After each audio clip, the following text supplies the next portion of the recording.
The Joe Rogan Experience. So if someone orders a steak, are you cooking steak or are you sending them steak to cook? We're sending them prepackaged cryovac steaks with instructions.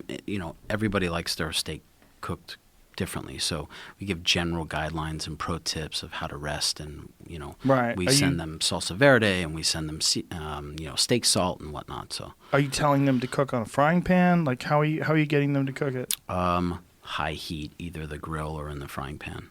Just high heat is your thing. High heat, man.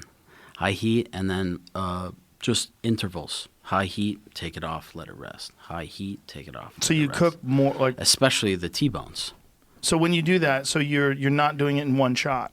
You're cooking it a little bit and then letting it rest. I'll take up to an hour to cook like a 35-ounce T-bone. Really? Absolutely. Wow. So you bring up the temperature very slow in gradual increments. But you're doing it with high heat. Yeah. In these Why high heat? Because that's all you got in restaurants, high heat. Low and slow is typically for braising, but if you're dealing with dry heat, it should be violent, it should be quick, and then let it rest. Especially the T-bone. You got to start the T-bone on the actual bone, right? So vertical. Start it on your Traeger, right? That's how you do it? You start it vertical? on the bone so that the heat can radiate gently through the bone and out towards the meat.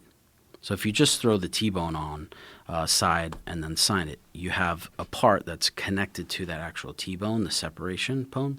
It's going to be raw, and everything else is going to be medium rare. But if you start it on the bone, the heat is gently radiated through the meat. So and then halfway through, we take the filet mignon off and cook the New York side a little longer, and then throw it back on. So how long do you make it sit on the bone? How long do you have it stacked vertically like that? Probably like 10 to 12 minutes. Oh, wow. Yeah. I never even thought of that. Yeah, man. Bistecca Fiorentina. The master is Dario. Who's that? Dario Cecchini. He's like the most famous. You should look him up. He's one of the most famous butchers in all of Italy. He quotes Dante. He's a fucking maniac. But I went to his restaurant, I think, 2 years ago.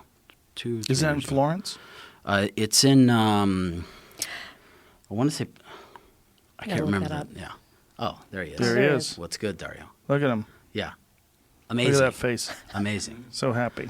He's well, yeah, he's a wild man. He's a wild man. But he starts the T-bone on the bone. So Jesus Christ. He's a maestro. The size of that fucking steak. Absolute master. That's preposterous. Absolute master. And so you learned from him? I did not learn from him. We've been cooking, I've been cooking for 20 years. So you pick things up along the way. Cooking is just like anything else, like a practice, okay? You got a doctor, you got a lawyer, right? You learn the fundamentals, and then throughout your career, you upgrade those fundamentals with new and relevant techniques or laws or whatever. Cooking's the same thing. You get a foundation, and then you upgrade new and relevant techniques. And so are you using a grill that uses wood? Are you cooking on wood? Yeah, we're cooking on California almond and white oak. Almond? Really? Almond for the smoke, because it'll go to fire like that, because it's so saturated with almond oil, and then oak for long and slow cooking, so it burns super hot.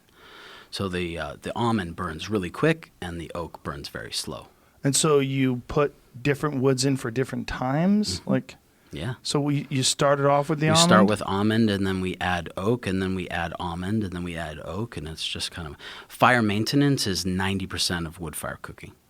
So it's just about how hot it burns and the distance, how high the coals and are. how deep the coal bed is, and how evenly dispersed the heat is. We'll have a cool side and a hot side, and then a fire side, all within like 2 square feet. Is there images of your grill setup online? I don't think so.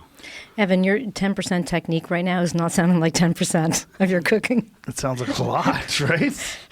Yeah. I'm like, hold on a second. How could that be 10%? You're rotating the food. It's a fatty 10%. So did you set up this grill this way because that's the only way you cook steak? You prefer to cook it over wood, or... The design of Felix, the actual shoebox of a kitchen that we have, is really, the design was based on the restrictions of the size. So we've crammed a hell of a lot into, I think it's just under 220 square feet, something like that. There's a fucking pizza oven in there. There's a wood-fired grill. There's 10 burners. There's a fryer. And you're cooking 500 meals a night in that? I think top end is like 350 people. So if you times that by 3 or 4 different plates per person. Wow. Some more than that. It's built for speed. I build restaurants for speed.